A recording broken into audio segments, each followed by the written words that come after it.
présidente de la Commission, Madame la Ministre, chers collègues. Permettez-moi de débuter cette journée dédiée aux propositions du groupe écologiste et social par la lecture des premières lignes de Printemps silencieux, ouvrage fondateur publié en 1962 par Rachel Carson, scientifique et première grande lanceuse d'alerte. Il était une fois une petite ville où toute vie semblait vivre en harmonie avec ce qui l'entourait et où au printemps, des nuages blancs de fleurs flottaient au-dessus des champs verts. Et puis, un mal étrange s'insinua dans le pays et tout commença à changer. Ce mal étrange dont parle Rachel Carson, ce sont les insecticides qui font taire le chant des oiseaux, disparaître les insectes et anéantissent progressivement le tissu du vivant. Les PFAS, dont je viens vous parler ce matin, sont des substances chimiques différentes, mais qui constituent à bien des égards un autre mal étrange qui s'insinue dans le pays. Lorsque je lis ces lignes écrites par Rachel Carson voici plus de 60 ans, je pense immédiatement à ces communes que j'ai eu l'occasion de parcourir depuis 2 ans, que je m'emploie à lutter contre les polluants éternels. Je pense à ces maires qui se sont découverts ces derniers mois sur la carte mondiale de la pollution aux PFAS. Je pense à ces habitants à qui l'on interdit désormais de consommer les œufs de leurs poules et les quelques légumes qui poussent dans leur potager et même parfois l'eau de leur robinet. Ce que je vous propose ce matin, c'est de leur apporter une première réponse en faisant de la France l'un des pays les mieux armés pour protéger sa population des risques liés à ces polluants éternels. Nous avons pour cela une opportunité historique, celle d'adopter à l'identique cette proposition de loi sur les PFAS votée en première lecture par l'Assemblée nationale et le Sénat. Pour amorcer nos débats, accordez-moi quelques instants pour revenir sur les principales caractéristiques de ces polluants éternels.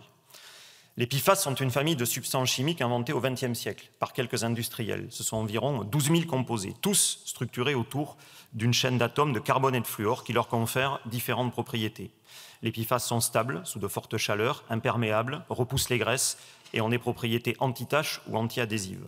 Le revers de ces qualités est leur grande résistance au processus de dégradation dans l'environnement.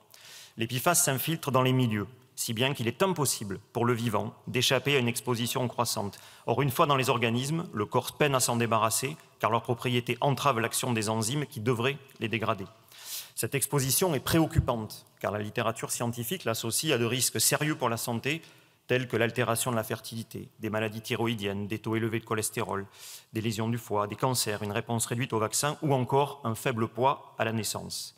Ce problème sanitaire est donc d'une gravité inédite, d'une portée comparable à celle des ravages du chlordécone ou de l'amiante. Ce constat étant posé, j'en viens à la proposition de loi qui nous occupe ce matin. Je veux d'abord rappeler ma démarche. Ce que je vous propose est d'adopter à l'identique le texte du Sénat. Peu nombreuses sont les propositions, particulièrement lorsqu'elles émanent des oppositions, à franchir les méandres de la navette parlementaire jusqu'à entrevoir l'éventualité d'une adoption définitive. C'est bien dans cette intention que je me présente à vous ce matin. Aussi, je souhaite remercier mes collègues du Sénat qui ont bien voulu considérer ce texte et l'adopter dans de brefs délais. Dans les 2 chambres, ce texte a été adopté à l'unanimité. Je remercie aussi mes collègues de la Commission Développement Durable qui ont voté la proposition sans modification la semaine dernière. Cette proposition, dont je suis l'auteur, a été amendée au cours de la discussion à l'Assemblée puis au Sénat. Et autant le dire en toute sincérité, le texte qui nous parvient n'est pas celui que j'ai déposé, ni ne correspond en tout point à l'ambition initiale que je souhaitais donner à cette loi. Néanmoins, conscient des équilibres de notre Assemblée, conscient aussi de l'urgence à agir, je souhaite son adoption définitive, car il porte des avancées majeures dont il serait impensable de se priver. J'en viens maintenant plus précisément au fond des mesures de ce texte. La première vise à limiter la pollution à la source, en prenant des restrictions dès 2026 sur des usages pour lesquels nous savons déjà faire autrement, les cosmétiques, les phares de ski, les vêtements ou encore les chaussures. Je vous propose ensuite d'agir en 2030 sur l'ensemble des produits textiles. Ce calendrier est complété par certaines exceptions dont le périmètre est bien encadré et dont la liste devra faire l'objet de décrets. Ces premières mesures apparaissent plus que jamais essentielles lorsqu'on sait que la procédure européenne de restriction des PFAS sera plus longue et plus incertaine que prévu. Adopter des premières restrictions au niveau national enverra sans aucun doute un signal d'ambition à nos partenaires européens. Et sur ce premier point, je veux en toute transparence évoquer le sujet des ustensiles de cuisine qui nous avaient divisés, vous vous en rappelez, en première lecture. Je reste convaincu que les ustensiles ne devraient pas contenir de PFAS car les alternatives existent. Et sur ce sujet, vous le savez, je n'ai pas trouvé de majorité parlementaire, mais remporté, je le crois, une bataille culturelle. À défaut d'obtenir une norme, nous aurons mis la lumière sur un enjeu majeur. Et vous l'aurez compris, je ne réouvrirai pas volontairement le débat sur les ustensiles, car je sais qu'il condamnerait toute possibilité d'adoption définitive. La deuxième mesure du texte prévoit de contrôler la présence de PFAS dans l'eau potable pour une liste de substances plus large que celle prévue par le droit européen. Je souhaite par exemple que nous puissions rechercher le TFA, ce PFAS retrouvé massivement dans de nombreuses communes françaises. Cette disposition est assortie de la création d'une carte des sites à l'origine des pollutions au PFAS. Cette carte apportera une transparence bienvenue sur l'état de nos territoires. Je vous propose ensuite de doter la France d'une trajectoire de réduction des rejets aqueux de PFAS depuis les installations industrielles et d'établir un plan pour le financement de la dépollution des eaux potables. Et dans la continuité, je vous propose de faire contribuer financièrement les industriels à l'origine de la pollution, en vertu du principe pollueur-payeur. Cela prendra la forme d'une redevance assise sur les rejets de PFAS dans l'eau. Cette redevance est un premier levier pour anticiper le mur d'investissement à venir pour nos collectivités en matière de dépollution des eaux. Je suis heureux qu'elle ait rencontré un soutien à l'Assemblée puis au Sénat, particulièrement averti aux contraintes qui pèseront bientôt sur nos collectivités. Et la dernière mesure vient garantir une information transparente sur les analyses de l'eau potable en matière de pollution au PFAS. Le Sénat a souhaité préciser que cette analyse ciblerait aussi les eaux en bouteille. Et de toute évidence, l'actualité donne toute sa pertinence à cette précision. J'en termine ici pour la présentation du texte, mais en guise de conclusion, je veux rappeler l'opportunité ce matin de voter une loi qui fera date dans la lutte contre les toxiques qui empoisonnent nos vies. L'enjeu est simple, adopter sans modification cette proposition de loi. Et je sais que nous sommes observés, et j'espère surtout que nous saurons être à la hauteur. Et sur ces sujets, ne l'oubliez pas, chaque année perdue se compte hélas en vie humaine. Merci pour votre attention. Merci, monsieur le rapporteur. La parole est à madame Sandrine Lefeur, présidente de la Commission du développement durable et de l'aménagement du territoire. Aux polluants éternels, les PFAS.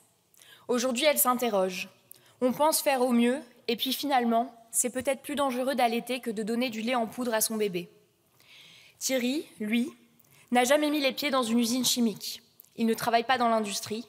Il n'a jamais manipulé de produits dangereux. Pourtant, quand il a fait analyser son sang, il a découvert qu'il contenait des PFAS en quantité alarmante. Pourquoi ?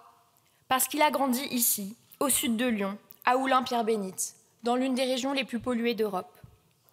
Edith vit également à Pierre-Bénite.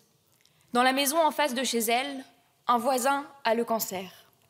Dans la maison à droite de chez elle, cancer. Dans la maison à gauche de chez elle, cancer. Edith a plus de 80 ans. Et alors qu'elle pourrait profiter de sa retraite, elle est de tous les combats contre les PFAS et soutient la famille dont l'enfant de 14 ans a un cancer, stade 4. Et puis il y a moi, il y a nous. Il y a un an, avec plusieurs collègues écologistes, nous avons envoyé des mèches de cheveux à un laboratoire indépendant. Résultat, nous sommes tous et toutes contaminés. Ça n'était pas une surprise, parce que nous savons, grâce aux analyses de Santé publique France, que 100% des Français ont des PFAS dans le sang. Parce que nous savons que la vallée de la Chimie au sud des Lyons est un des territoires les plus pollués d'Europe.